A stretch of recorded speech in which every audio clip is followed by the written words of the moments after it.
Moi, je m'appelle Nelly et je suis pour le mariage. Vous pouvez être ensemble pendant 10 ans et si vous n'êtes pas mariés, pour moi, vous êtes un peu pas légitime. Moi, je m'appelle Sarah, j'ai 21 ans et je suis pour le mariage. Moi, je m'appelle Pierre et je suis contre le mariage. Moi, je m'appelle Shana, j'ai 19 ans et je suis contre le mariage. Comment avoir quelque chose de sain dans un mariage quand c'est basé uniquement sur un sentiment et peut s'en aller en un claquement de doigts?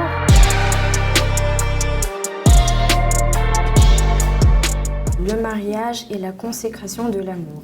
Je suis d'accord que c'est la consécration de l'amour, mais par contre, pas la fête du mariage, pas l'événement en soi, mais on va dire à long terme, le mariage et la consécration d'amour. Parce que quand on regarde les vœux, on va se dire, on se promet quand même de rester ensemble jusqu'à la mort. Il faut y aller avec tous les coups de la vie, il faut vraiment y aller pour tenir.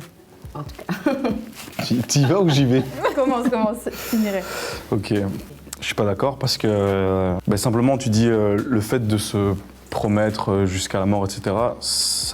Le mariage n'engage ça en rien. La preuve, le nombre de divorces qu'il y a. Dès que le divorce a été permis, dans les sociétés, il y a eu plein de divorces. Mais ça, c'est pas à cause du mariage. Ça, c'est les personnes, en fait, Ouais, qui n'ont pas pu aller jusqu'au bout de leur engagement. Ça n'a rien à voir avec le mariage. Mais alors, du coup, qu'est-ce que le mariage, tu vois, enfin, dans ma vision, si t'aimes une personne, t'as pas besoin de te marier pour officialiser. C'est plus, tu te maries pour les autres. Tu vois, tu disais par exemple pour l'État. L'État, en quoi il est important? C'est comme un sceau pour honorer votre amour. Ouais, parce qu'en fait, pour moi, le mariage, c'est comme une équipe, tu vois. Tu marches ensemble et tu vas dans le même chemin, quoi. Et ça veut dire que les gens qui sont pas mariés sont pas une équipe, alors? Si, mais pour moi, personnellement, ils sont pas légitimes. On va dire qu'il va me manquer un truc qui honore vraiment leur amour, leur engagement, les choses qu'ils ont pu créer ensemble. Vous pouvez être ensemble pendant 10 ans, avoir 3 enfants, une maison, tout ce que vous voulez. Et si vous n'êtes pas marié, pour moi, vous êtes un peu pas légitime de parler de l'amour parce qu'en soi, vous êtes même pas fait des vœux. Moi, je suis pas du tout d'accord avec vous parce que le fait de venir dire qu'on forme une équipe, je suis pas du tout d'accord avec ça parce que, par exemple, tu dis oui, on officialise aux yeux d'eux. Mais par exemple, dans le cas où on imaginerait qu'on a un enfant, ok, tu as l'acte de naissance, etc., qui prouve que officiellement tu as eu un enfant.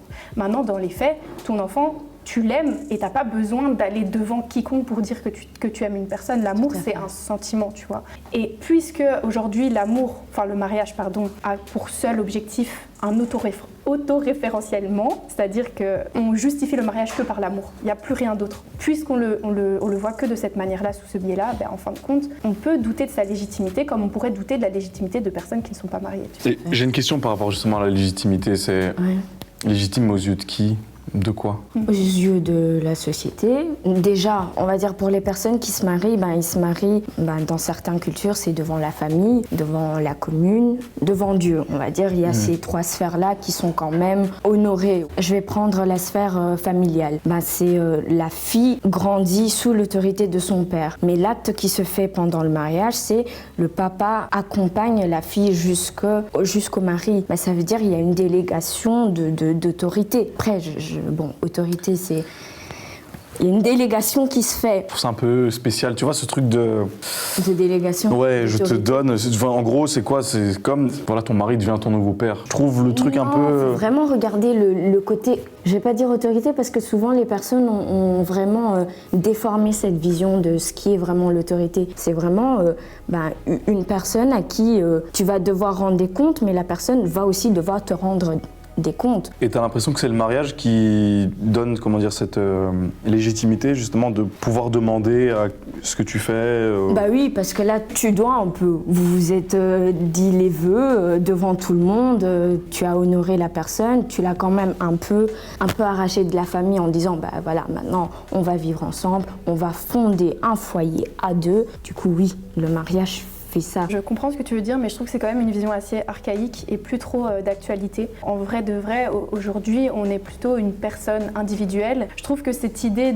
on a besoin de prouver les choses à quelqu'un, au final, en lui disant je dois te dire où je vais, ce que je fais, etc., c'est plus relatif à la réalité actuelle. Et je trouve qu'il n'y a pas vraiment de sens à venir dire qu'un couple qui vivrait en cohabitation légale, pas marié, ne serait pas autant légitime qu'un couple, parce que dans la vie de tous les jours, il n'y a absolument aucune différence. La seule différence, c'est que tu as un bout de papier qui est un contrat de mariage qui te dit « je suis mariée aux yeux de la loi ». Même le législateur permet aux personnes donc, d'avoir le statut de cohabitant légal et ça leur permet d'avoir exactement les mêmes droits d'un point de vue légal, tu vois. Franchement, ouais, je suis d'accord avec plein de choses sur ce que tu dis, mais en fait, j'ai pas l'impression que tu donnes ton avis, j'ai l'impression que tu donnes juste la juridiction, en fait, tu vois. J'ai l'impression que tu nous sors le code pénal, les lois, machin, donc ouais, c'est bien, mais j'ai l'impression que c'est pas ton avis personnel, tu vois. C'est vrai que j'ai une vision très juriste, entre guillemets, du mariage, mais parce que dans le fond, ça l'est. On dit le terme mariage, mais au final, c'est un contrat de mariage. Et est-ce que vous connaissez des mariages heureux? Non mais vraiment heureux. Oui. Oui. Je peux avoir un exemple? Moi, par exemple, c'est l'exemple de mes grands-parents. Paix à leur âme, ils sont décédés maintenant, mais ils se sont rencontrés étant adolescents. Alors voilà, au début de leur relation, il y a eu des petites cassures, machin. Et puis 1 an après, ils se sont revus dans une fête, dans un bal, place Albert. Et après, ils se sont mis ensemble et ils ne se sont plus jamais quittés. Et donc, ça se fait qu'ils ont fêté, ils avaient fêté à l'époque 66 ans de mariage. C'est là où je trouve que c'est aussi un peu malsain par rapport au couple de l'époque. Et je trouve qu'on a beaucoup romantisé les couples qui sont restés ensemble longtemps en disant waouh, ils s'aimaient. Mais c'est plus, j'ai l'impression que la femme n'avait pas le choix en fait. Parce que si elle quittait son mari à l'époque, c'était la honte. Pour travailler, pour les femmes, c'était plus compliqué. Enfin, tu vois, il y avait. Peut-être, mais tu vois, là, tu me demandes de donner l'exemple d'un mariage heureux.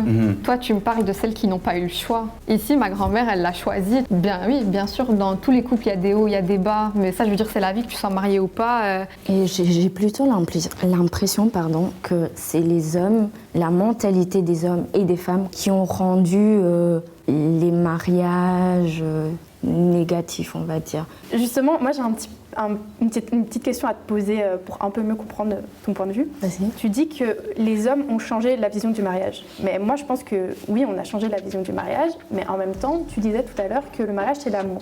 Il faut savoir que les mariages d'amour, c'est quand même quelque chose qui, bon, historiquement parlant, c'est assez récent. Parce que même les mariages d'amour avant, c'était surtout et avant tout dans le but de s'assurer une certaine place, un certain statut dans la société et pouvoir avoir une pérennité économique, etc.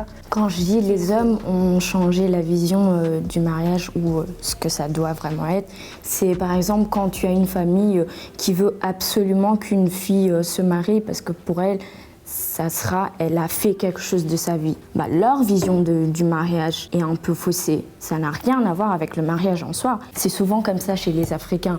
Une femme, à partir d'un certain âge, si elle n'est pas mariée, tu peux avoir les diplômes que tu veux, tu n'as rien accompli. Or que ça n'a rien à voir. Si on s'en tient aux faits, vraiment juste dans les faits, se marier, je vois vraiment pas l'utilité. Si le but, c'est de vivre ensemble, de fonder une famille. Moi, je trouve pas que le mariage, ce soit... Ouais, c'est ça. Et il y a même des... Je sais qu'en Flandre, ils ont des fêtes, Lievelingsfeest ou un truc comme ça. Je crois que c'est la fête de l'amour. C'est comme un mariage, juste qu'il n'y a pas besoin de... D'être marié pour ça. Tu vois, de faire un papier, de faire un contrat. Parce que je trouve ça quand même dingue de faire un contrat de mariage. Moi, je trouve que ça enlève tout le charme. Et pour moi, je lis pas du tout ça à l'amour parce que justement, c'est un contrat. Maintenant, c'est ça aussi, c'est qu'au final, un contrat, ça a quel but en soi? C'est de prévoir lorsqu'il y a un problème. C'est pour prévoir. Donc, un contrat, c'est plutôt pour vous lier. Quand tu es engagé. Non, mais tu te lies juridiquement, mais dans le contenu du contrat, les clauses, généralement, c'est pour prévoir lorsqu'il y a un problème. Tu prévois, en fait, le cas où va y avoir un divorce. Oui, mais du coup, le fait d'être en couple, du coup, j'ai l'impression que c'est un peu le fait de se mettre des œillères devant les yeux, en mode, voilà, encore une fois, peur de l'engagement, j'ai peur de m'engager. Mais du coup, quand t'es en couple et pas marié, c'est genre la facilité, quoi. Parce que du coup, quand vous vous quittez, voilà, on se doit rien et c'est tout. Ça dépend. S'il y a des enfants dans le truc, si vous avez acheté s'il y a des enfants, vous allez devant le juge et il faut organiser des gardes alternées ou je sais pas quoi. Ouais, mais tu vois, genre, en fait, c'est ça le truc, c'est qu'au final, c'est pas parce que tu n'es pas marié que tu n'as pas des droits vis-à-vis d'une personne. Et la différence, c'est que tu n'as pas de devoirs envers une personne. Les seuls devoirs que tu as, c'est des devoirs moraux, donc c'est des devoirs que tu t'imposes à toi-même. Et je trouve ça beaucoup plus sain, personnellement, d'avoir uniquement des devoirs moraux envers une personne plutôt que des devoirs juridiques. Tu rentres dans une complexité sans nom, tu vois. Moi, je pense pas que les protections du contrat de mariage protègent plus la femme. À l'époque, c'était plus... je ne peux pas vraiment dire une protection, mais ça l'assurait d'avoir un foyer. En tout cas, à l'époque où les femmes ne pouvaient pas travailler, ne pouvaient pas voter, ne pouvaient pas avoir de compte en banque. Donc, Je pense pas que ça protège aujourd'hui, peut-être avant, mais protéger, je sais pas si c'est vraiment spécialement un beau cadeau, puisque elles étaient obligées de rester, même s'il y avait des tromperies, des trucs un peu... C'était plutôt enfermé. Ouais, c'est ça. Après, c'était juste socialement, ça faisait bien. Ouais, c'est ça, quoi. Mais donc, aujourd'hui, je pense pas du tout. Mais maintenant qu'elles ont plus de pouvoir et qu'elles peuvent négocier, justement, leurs contrats. Voilà. Enfin, tu vois, c'est... Là, pareil, je te rejoins parce que du coup, maintenant qu'on peut négocier les contrats et tout, je trouve que ça protège autant la femme que l'homme. Parce que maintenant, bon, je sais qu'il y a beaucoup de gens aussi qui se marient par intérêt, tu vois, en mode pour les papiers, pour l'argent et tout ça. Mais bon, voilà, maintenant, celui qui a de l'argent et qui se marie avec une fille qui n'a pas d'argent ou un garçon qui n'a pas d'argent, à lui de bien rédiger son contrat. Et comme ça, s'il devrait y avoir un divorce, bien que dans ma tête, tu te maries pas pour penser à divorcer, et ben voilà, au moins, dans le meilleur des mondes, le jour où il devrait y avoir un divorce, ben voilà, il perd rien. Enfin, le sujet souvent qui revient, c'est séparation de biens ou... Communauté. Ouais. Parce que dans la logique, si je suis la vôtre, tu vois, c'est que oui, c'est c'est un truc bien réfléchi, vous voulez que ça fonctionne. Donc est-ce que vous pouvez aller dire à votre contrat de mariage, ouais, j'y crois, mais je veux quand même me protéger de pouvoir récupérer mes... Après, moi, je garde mon esprit de businesswoman, tu vois ce que je veux dire? En mode...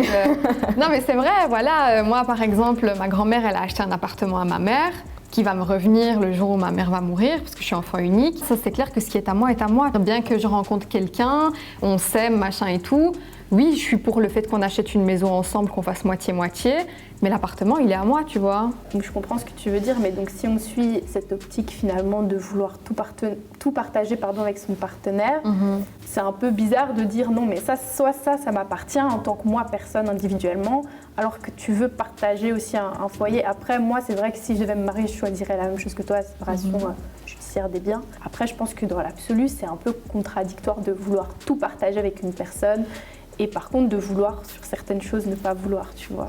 Vouloir tout partager à partir du moment où on est marié, donc ce qui a été acquis avant qu'on soit marié, avant qu'on se connaisse, c'est normal qu'on ne va pas commencer à le partager.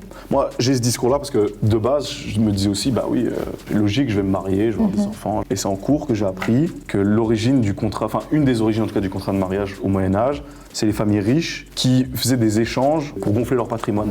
Enfin, moi, en tout cas, dès que j'ai su ça, j'étais en mode, mais frère, c'est quoi le but? Moi, après, personnellement, je trouve que l'amour, c'est tellement un sentiment qui est beau. Genre, je comprends totalement ce que vous voulez dire et surtout ce que tu voulais dire tout à l'heure en disant oui, aujourd'hui, les gens ont un peu sali le mariage parce qu'aujourd'hui, les gens ne construisent plus une relation. Ils ont juste pour base l'amour. Comment avoir quelque chose de sain dans un mariage quand c'est basé uniquement sur un sentiment, et c'est ça que je voulais dire tout à l'heure, qui est éphémère et qui peut s'en aller en un claquement de doigts. Oui, c'est ça, parce qu'aujourd'hui, j'ai l'impression que les gens, quand ils commencent une relation, tu vois, ils commencent pas avec des bases stables. Et du coup, après, ils avancent, mais si déjà les bases sont pas stables, comment tu veux avancer, tu vois?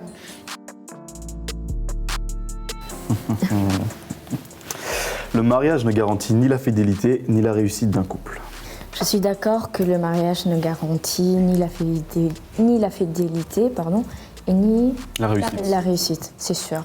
C'est deux personnes qui choisissent de faire de leur mieux pour accepter les défauts de l'autre, pardonner quand il faut pardonner. Donc c'est vraiment un travail journalier, j'ai envie de dire.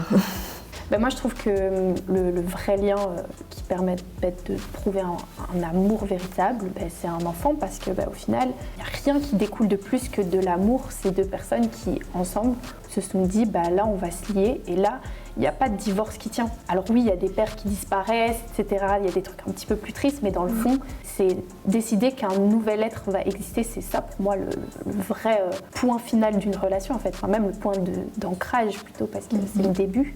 Un enfant, c'est le fruit d'un acte physique. Ça peut être pour certains couples vraiment le fruit d'un amour qu'ils ont envie de manifester au monde ou en éduquant ou autre. Mais pour moi, un enfant n'est pas quelque chose qui devrait solidifier un couple ou vous lier, parce que sinon ça peut nous donner des cas comme des personnes qui sont mariées et qui restent purement pour l'enfant. Certes, l'enfant va te lier à la personne avec qui tu l'as fait à vie, mais c'est pas le fruit d'amour, parce que sinon on va aussi questionner le fait des enfants nés après un viol. Est-ce que ça aussi c'était le fruit d'un amour? Non.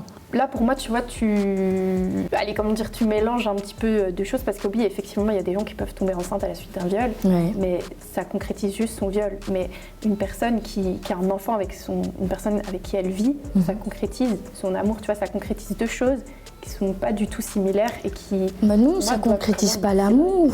Je peux faire un enfant avec une personne et ne pas l'aimer. En soi, je peux me... Mais je pense que l'aspect du lien reste quand même, quoi. Oui, le lien, il est... Tu vois, le lien, il est là, il est à vie. Le vrai contrat de mariage, entre guillemets, c'est l'enfant. Oui. Parce que le contrat de mariage, même si tu le casses, enfin, tu peux le casser ou vous divorcer, si tu décides de plus jamais voir la personne, tu la vois plus jamais, tu n'es plus jamais lié à cette personne. Mais un enfant, dans la logique des choses, tu es obligé. Si tu veux un minimum t'en occuper, vous êtes lié à vie, quoi. Moi, je parle vraiment en connaissance de cause par rapport à ça parce que ma mère, elle a fait 5 enfants. Et les 5 enfants, je sais que ça a consolidé un peu plus leur mariage. Aujourd'hui, ils sont à 25 ans de mariage. Il n'y a plus d'enfants à la maison à part moi. Et ils sont encore ensemble. Et je sais que c'est grâce justement à cette vision-là de l'amour et que, en fait, on donne de l'amour, mais on en crée aussi. Et du coup, mais ça, c'était dans ton cas. Moi, mon frère, il a eu Bon, sa copine est tombée enceinte croyant que ça allait solidifier leur couple. Ça n'a rien solidifié, ça a encore fait plus ressortir les incompréhensions, les choses qui étaient sous-jacentes. Mais en soi, ça n'a pas solidifié. Il y a des couples mariés qui sont mariés pendant des années et ils ne veulent pas avoir d'enfants. Est-ce que tu vas me dire que ça veut dire qu'ils ne s'aiment pas? Pour moi, donc, le meilleur est pour le pire, oui, mais dans la limite de l'acceptable. Je veux dire... alors, c'est plus pour le meilleur et pour le pire. Ouais, mais s'ils te trompent. Et c'est quoi l'acceptable? Qui décide de l'acceptable? C'est ça. Bah oui, mais non, mais s'il y a de la tromperie et tout... Mais ça, c'est quoi? Il y a des femmes, des hommes qui ont accepté. Je pense qu'il y a beaucoup de couples où il y a eu des infidélités et ils ont accepté. Et je pense qu'il y en a beaucoup qui ont accepté parce qu'ils étaient mariés. Ouais. Voilà, je pense. Autant il y en a aussi beaucoup qui ont accepté juste parce qu'ils aimaient la personne. Donc, ou parce qu'ils ne pas eux-mêmes, mais bref, c'est aussi un autre débat. non, pour moi, ça n'a rien à voir. Tout dépend du pire de la personne, mais oui, quand tu dis aimer, c'est un sentiment très fort. Donc si tu dis à une personne je t'aime pour le meilleur et pour le pire, tu as intérêt toi aussi à assumer cette phrase-là, et même si la personne te fait des dingueries, il faut quand même assumer parce que tu l'aimes. Pour moi, dans tout cas, de ce que j'ai compris dans ce qu'il disait là-dedans, le pire, c'est pas la tromperie, c'est pas la truc. Le pire, c'est la maladie. Ouais. C'est des trucs qui sont pas, Ouais, t'as pas choisi. Ouais, c'est ça, qui sont indépendants de ta volonté. Ouais. C'est ça le pire. Et pour certaines personnes, le pire, c'est déjà une tromperie, un mensonge. Tu vois, par exemple, moi, ça n'a rien à voir avec le meilleur pour le pire. Dans la logique, c'est juste un truc qui a été utilisé pour dire bon, voilà, on a 10 meilleurs pour le pire, je vais te faire vivre un enfer, mais t'as accepté, donc.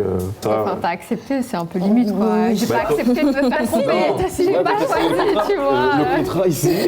C'est pas écrit, accepte de te faire tromper. Ouais, mais oui, c'est vrai. Si j'apprends que mon mari a eu un enfant hors notre mariage, je vais regarder quand même certains aspects. L'enfant à quel âge? On s'est marié quand? Parce que si l'enfant est adolescent et que voilà, on va dire, il a eu l'enfant quand il était jeune, je n'ai rien à lui reprocher parce que je le connaissais pas, je connais pas le contexte dans lequel tout ça s'est fait. Mais maintenant, si ça s'est fait après quelques mois de mariage et j'apprends que l'autre femme est enceinte, ça va piquer. J'aurai très mal, mais je pourrais quand même assumer. Étant mariée. Maintenant, si c'est un simple copain, si t'aimes la personne, il y a moyen de... Non. Même pas, non, il peut aller. Mais tu vois, c'est là où je trouve, après ça n'engage que moi, tu vois, du coup là le mariage, il rajoute un truc où en temps normal, t'aurais pas accepté un truc pareil. Mais là, comme t'as signé le contrat devant le notaire, et tu es mais même, c'est même plus question de contrat. Pour moi, personnellement, la personne avec qui je peux habiter, je lui ai pas promis fidélité, je lui ai pas promis toutes ces choses-là. Mais à mon mari qui a fait une connerie, à lui, je lui ai promis. Est-ce que vous estimez que vous êtes inspiré du couple de vos parents? Est-ce que le mariage de vos parents, consciemment ou après inconsciemment, c'est difficile de dire, mais est-ce que vous avez l'impression que c'est pas quelque chose qui vous a un peu alors moi, si je devrais m'inspirer du mariage de mes parents, je me marierais jamais. Moi, ils ne se sont jamais mariés, donc... Mes grands-parents, ouais, ça me fait rêver. Tes parents ne se sont jamais mariés? Non. Et ils sont restés ensemble? Non, ils se sont séparés. Après, ma mère est décédée, mais bon, non. Et du coup, c'est quoi, quelle est ton, pas dire ton inspiration, mais qu'est-ce qui fait que, ouais, c'est ça, que tu te dises, j'aimerais bien me marier? Déjà, je suis chrétienne, donc ça a quand même influencé ma conviction personnelle. Et puis d'autre part, j'ai pu quand même retrouver autre part des couples de couples mariés ayant eu un bon mariage, vraiment sain, ayant bâti des choses solides. Et je me dis que c'est quand même possible. Alors pourquoi me limiter moi à l'image que j'ai eue de près si je ne peux pas m'inspirer d'autre part? Pour moi, le mariage, j'ai une vision très Disney du mariage. Parce que, en fait, moi, je suis une amoureuse de l'amour. Bien que, voilà, on m'a déjà brisé le cœur une fois, mais quand même, tu vois, je me dis, c'est pas grave. Genre, je suis une fille qui reste pas sur ses échecs et qui aime bien réessayer, bien que j'ai plus personne après ça. Mais... Et qu'est-ce qui a rendu ça comme ça? J'en sais rien. Oui, il y a eu l'exemple de mes grands-parents qui, leur couple, il me passionne vraiment. Autant ils savaient se détester, autant ils savaient s'aimer. Et moi, j'aimais trop. Et pourtant, quand vous voyez mes parents, ça n'a pas marché. Je peux te poser une question? Oui. T'as pas peur que les réalités du mariage te fassent un peu redescendre? Dans le sens où certaines choses sont quand même assez hard. Probablement, parce que la vie, c'est pas un conte Disney, et j'en suis consciente. Mais voilà, ça c'est moi, et je pense qu'on pourra jamais me l'enlever, ou peut-être que le temps, la maturité...